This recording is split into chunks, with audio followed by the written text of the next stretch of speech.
Welcome to the Old Time Radio Westerns. I'm your host, Andrew Rhines, and I'm excited to bring you another episode absolutely free. This is one of over 80 episodes released monthly for your enjoyment. Now, let's get into this episode.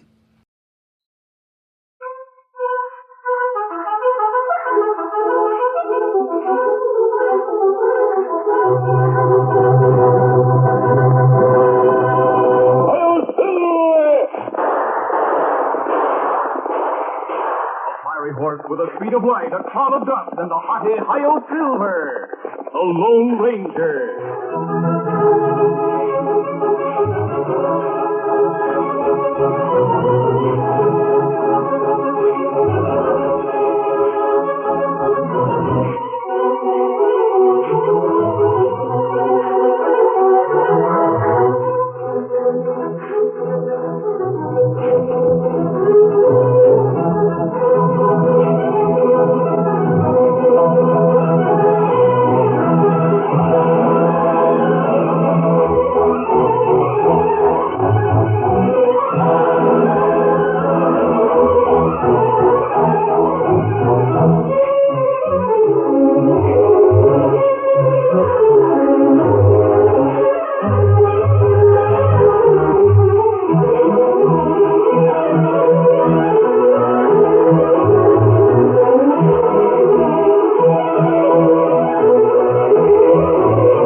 Faithful Indian companion Tonto, the daring and resourceful masked rider of the plains, led the fight for law and order in the early western United States. Nowhere in the pages of history can one find a greater champion of justice. Return with us now to those thrilling days of yesteryear. From out of the past come the thundering hoofbeats of the great horse Silver. The Lone Ranger rides again. From Silver, let's go, Silver!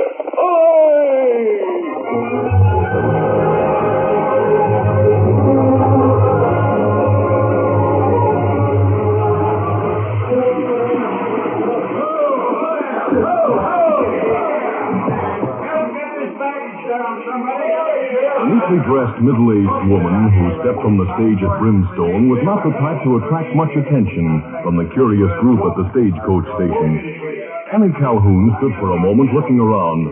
Then she approached a pleasant-faced man and asked a question in a voice which gave a slight hint of her Scottish background. Begging your pardon, sir, but can you tell me where the Burt Adams ranch is? Why, of course I can, ma'am. The Adams spread is a Circle A, 3 miles out the West Trail. I'll take you there. Oh, thank you, sir.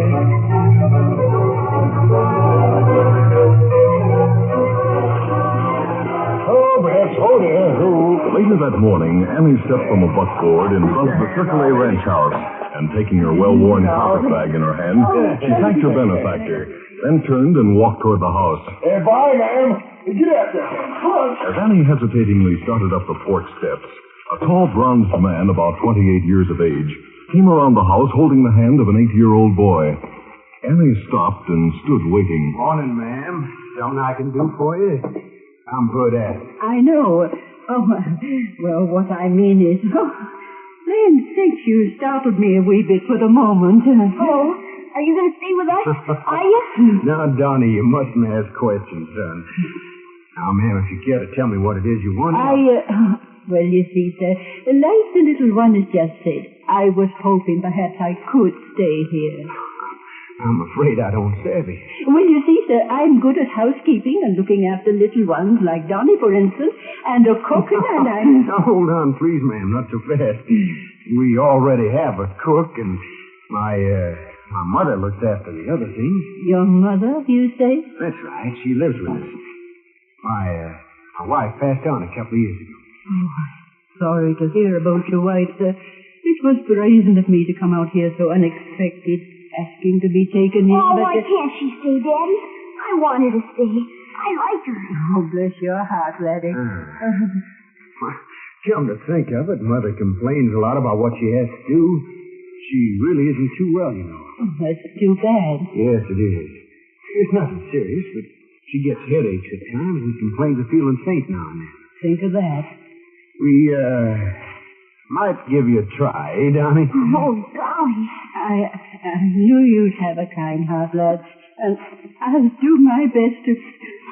Oh, now you ought to be happy at the news. Oh, I am, indeed I am, Bert, lad. Oh, that is Mr. Adams, sir. I like the way you said Bert, lad.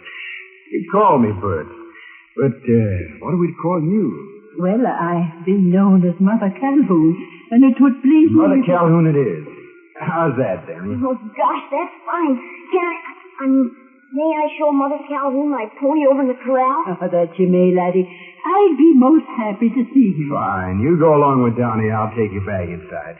You can meet my mother at noon. She's resting now, but she'll be around for dinner. You'll, get $25 a month with room and keep. If you... Now, there's no ifs, Bert, lad. I'll take it and gladly. Come along now, Donnie, and show me that wonderful home. Mrs. Adams was a thin, mean-natured type of woman with a nagging voice and determined manner, which caused her to be disliked by the ranch hands and others from whom she could demand service. When her nagging had no effect upon Bert, she resorted to faking a headache or a fainting spell in hopes of winning her point. While Donnie was showing Mother Calhoun his pony, Bert told Mrs. Adams about the woman he had employed. His face was expressionless as Mrs. Adams spoke her thoughts. You mean to tell me you took on a strange woman that came begging to the door for a job? She didn't beg for it. Oh, the crazy thing. You can go tell her you changed your mind, you hear? Tell her anything. But let her take that dowdy carpetbag of hers and leave. Mother Calhoun is going to stay. I told her she could. And Donnie wants her to stay. Mother Calhoun. Well, I never. Oh, my headache has come back. But sometimes I think I'm not even wanted. Don't be foolish. Go in your room and rest. I'll have you dinner. After you get to know Mother Calhoun, I'm sure you'll like her. I'm going out for a while. I'll see you. That will I. He'll find out. And so will she.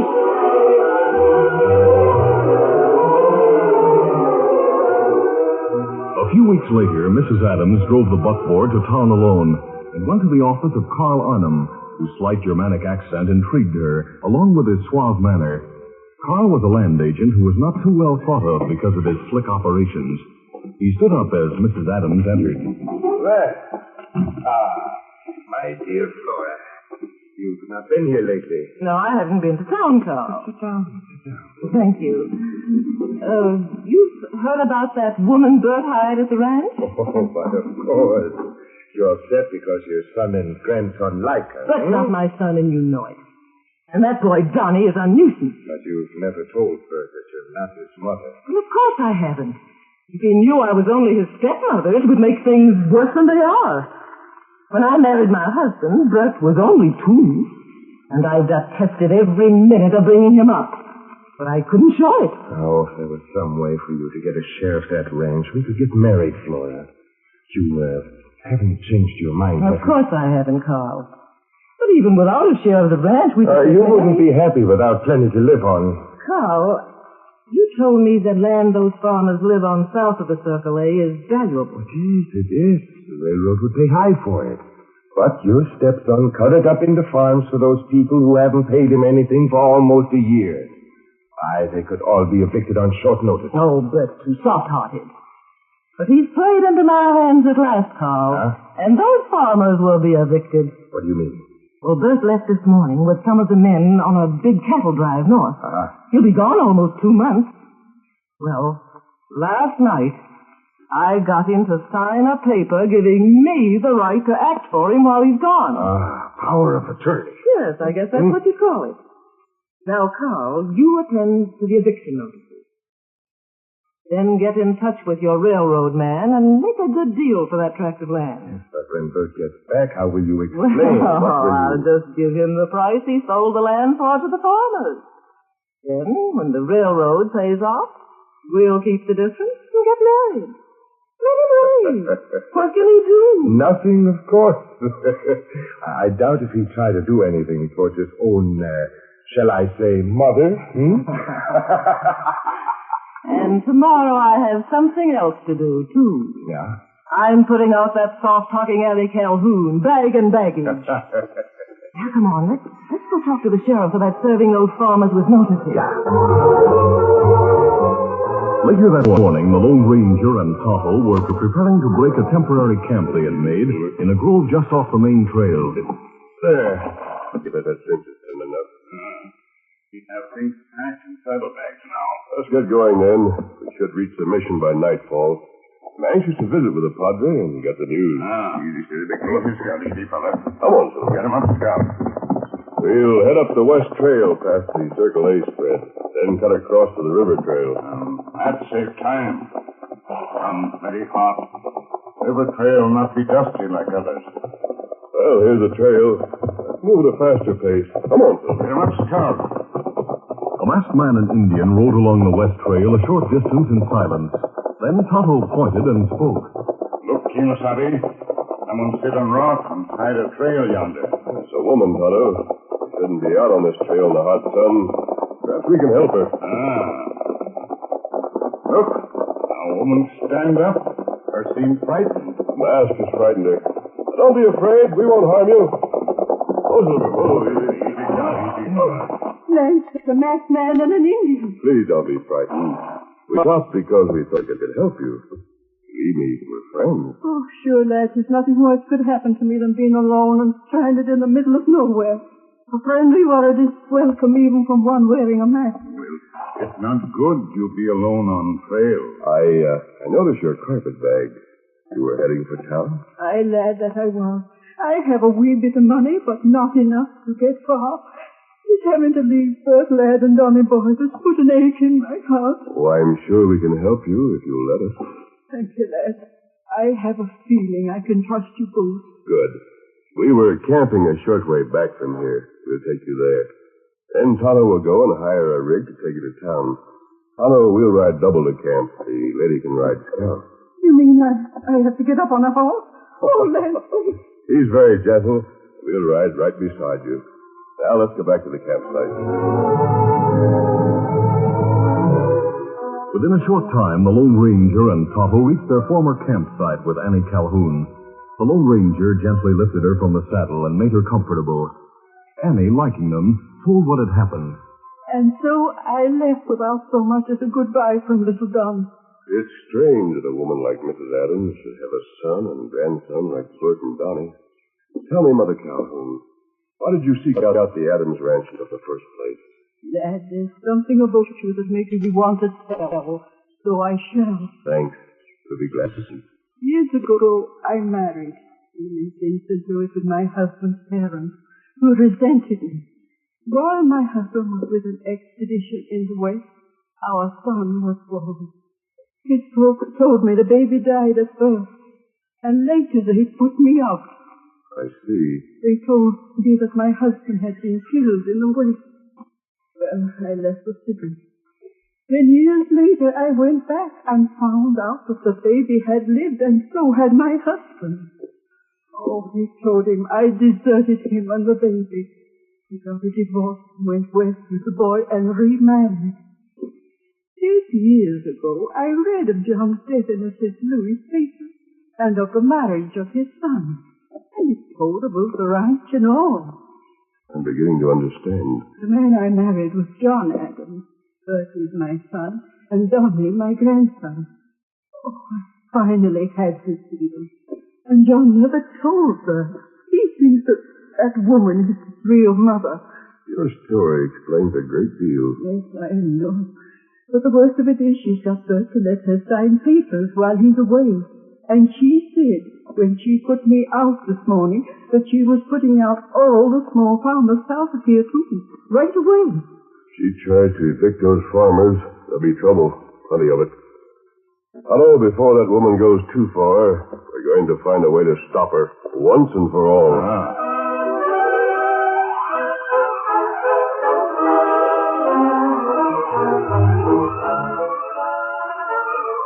The curtain falls on the first act of our Lone Ranger adventure.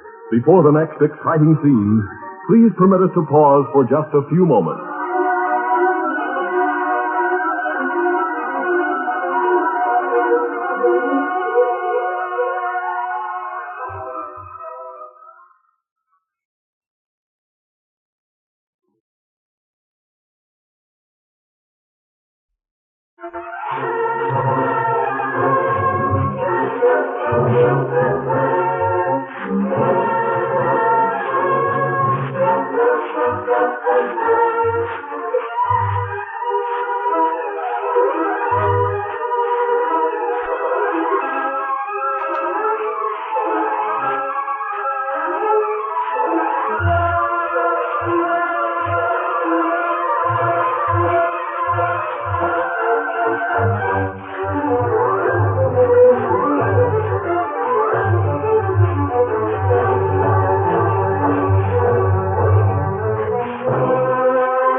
To continue.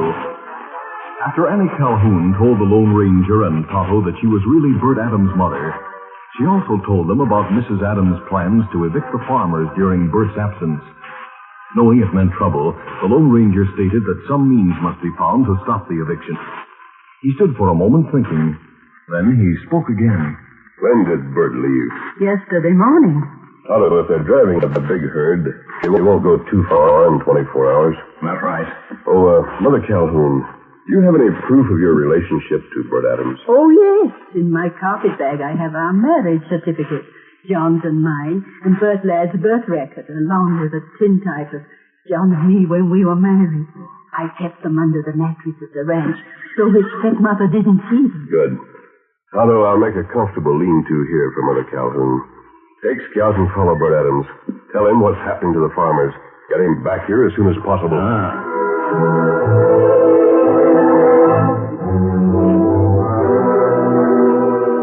That morning, as the sheriff left Carl Arnham's office, Lefty, one of Arnham's henchmen, entered the back room. What's up, Carl? Heard loud talking. Yes, the sheriff isn't being cooperative about evicting those farmers. Get the men together and have them ready. Sure. Expecting trouble? If those farmers want trouble, they'll get it. I'll be back before noon. Hear any news? Let me know. Tonight we'll teach the farmers a lesson. Where are you going? To the Circle A ranch. I want to persuade that foolish woman to sign more papers. She'll think they're in connection with the evictions. But before she's through, some of the best Circle A rangeland will belong to me.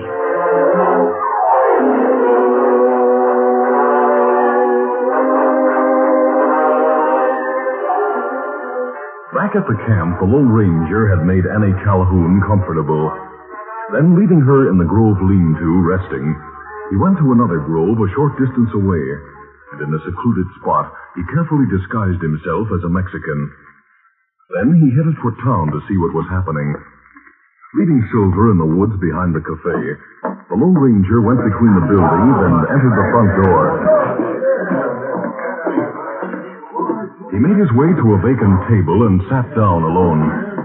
At the next table, Lefty and three other tough-looking men sat with glasses in their hands, listening to a farmer named Gary Belton talk to a small group standing nearby.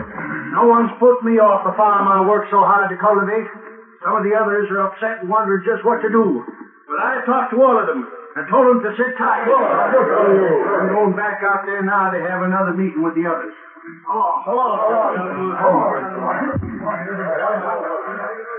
Looks like Belton's made himself ringleader for them farmers. Carl'd like to know that. Yeah, that's right, Lefty. Carl won't like it at all. Carl said something about teaching the farmers a lesson tonight. When he hears about Belton, maybe he'll have us burn his place out as a warning. Huh? Serve Belton right, too. Hey, where'd Carl go this morning, anyway? Out to the Circle A to get some more papers signed. By the time that local female gets through, Carl owned half the ranch and all legal, too. The Lone Ranger decided he had heard enough. He also decided something had to be done, and quickly. He got up and left the cafe. Hey, did you notice the hombre just went out? Yeah. He sat at the next table without ordering and left in a hurry. You boys stay here. I'm going to follow that hombre, see what he's up to. Right.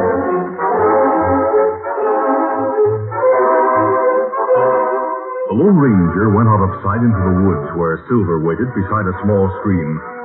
Hastily, he scrubbed the berry dye from his face and hands. Then, after putting on his mask, he mounted Silver. Come, Silver. Lefty had walked back between the buildings, but lost sight of the Lone Ranger in the woods. He stood a short time watching.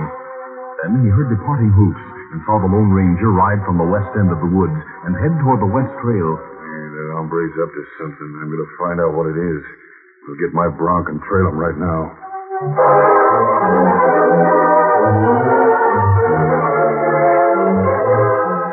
Meantime, Carl Arnhem was at the Circle A ranch house. And here's another paper you have to sign. Oh, what's that one for? No, I'd better read it. Oh, you don't trust the man you hope to marry, eh? Oh, Carl, you know I do. I just wanted to know what it It's was. in connection with the eviction. Oh. Well, I'll get pen and ink. Yes, and hurry, Flora. I must get back to Brimstone. Well, here's the pen and ink. Now, where do I sign it? Right here. Why did my Calhoun go away? Why did he? I wanted to come back. Get him out of here. You sniveling little brat. Go to your room and stay there, do you hear? Daddy was here. He wouldn't leave, I bet. Go to your room, I said. I'm gonna find you. Why, that little brat. Don't let him go. Here, sign the paper. All right. Good. Now I'll take the paper you. The mask goes off. Get to the kitchen. I'll take both of those papers. Oh, see here, you. All right, Carl, I followed them in. Now drop your gun, mister, and reach. For you, Lefty. I'll get some of them in. First, I'll get back those papers. The Lone Ranger stood with both hands raised. He had dropped one gun, but the other was still in its holster. As Carl stepped close to take the papers from his pocket, the masked man moved like lightning. No, you don't. Grabbing Carl, he swung him around between Lefty and himself, at the same time drawing his other gun. Let me go. You didn't notice my other gun. Now it's at your back. Tell your friend to drop his gun, pronto. He doesn't drop your gun, Lefty. You shoot, drop it. All right. Quickly, the Lone Ranger stooped and picked up the gun he had dropped. Keeping them covered, he took Carl's and then Lefty's. Then, moving quickly, he went out the front door, taking the papers with him. He headed for a grove off to the side where Silver waited. Hey, big fella. One Silver. Before entering the ranch house, the Lone Ranger had seen and heard through the open window what had taken place with Donnie. He rode hurriedly out to the trail and saw the boy sitting on a stump weeping. Oh, Silver. Oh, easy, steady, big fella. You're an I don't care. I don't care about anything. Now, wait. I'm a friend, Donnie. I'm going to take you to Mother Calhoun. Will you come with me? Sure. Well, we've got to hurry. They'll be trailing me in a minute. All right. Up you go. Easy, steady now, boy. One Silver.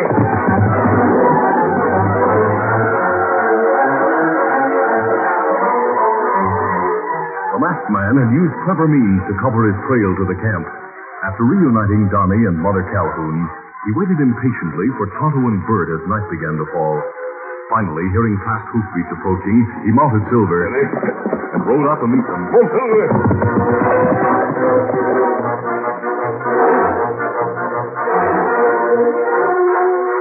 A short time later, in the valley south of the ranch, Gary Belton stepped out onto the porch of his small farmhouse when he heard several horsemen approaching.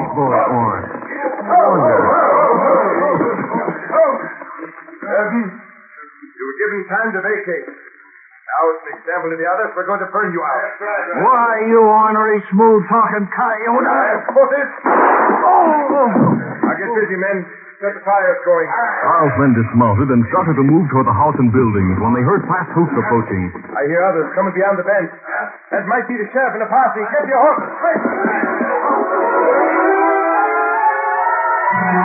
As Carl and his men started to mount, the Lone Ranger, Tonto, and Bert came riding at a fast gallop around the bend nearby, with their guns ready for action. Harlem and his men are trying to get away. The moon's bright enough to see them. Better give them some light. Not this time.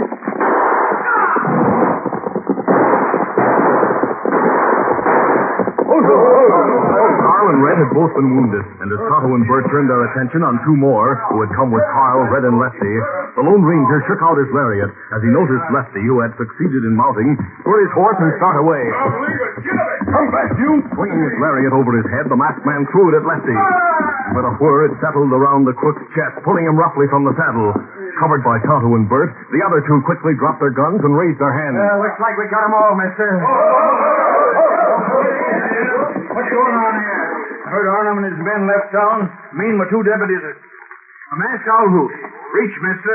Reckon you've been hired to... Sheriff, he's a friend. I'll vouch for him. We got here in time to prevent these men from burning this farm out. I found him building up here on the fort. He's wounded, but it ain't serious. Sheriff, you can take them in for attempted murder. There'll be other charges later. I suggest you stop with him at the Circle A on your way back. All right, Bert. We'll meet you there. All right, let's get going. Come on, Bill. Come on, Tonto.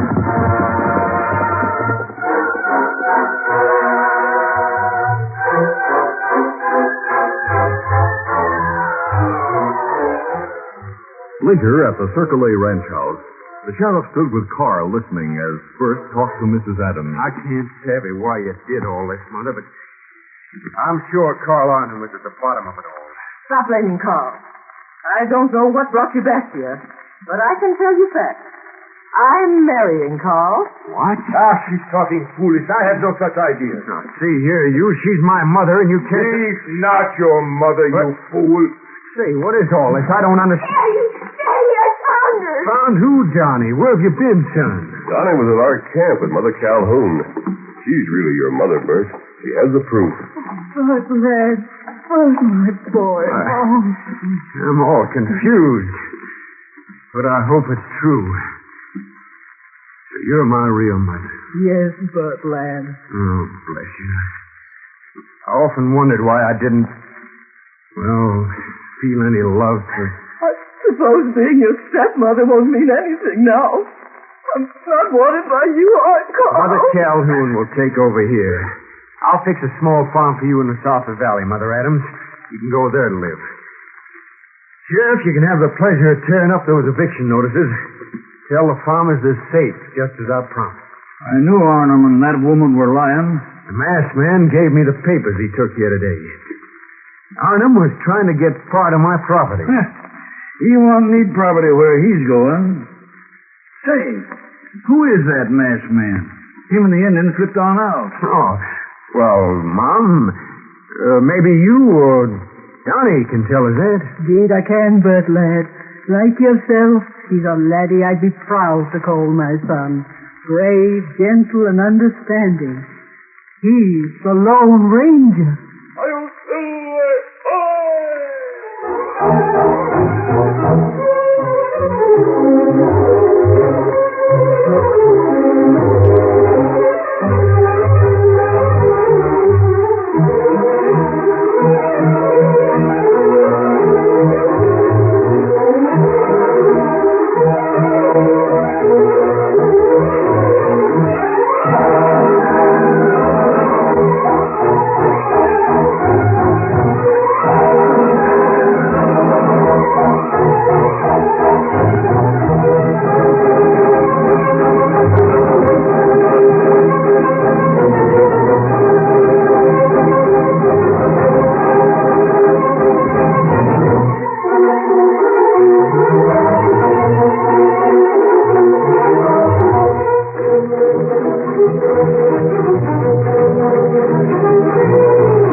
picture of the Lone Ranger Incorporated, created by George W. Trendle, produced by Trendle Campbell Enterprises, directed by Charles D. Livingston, and edited by Fran Stryker. The part of the Lone Ranger is played by Brace Beamer.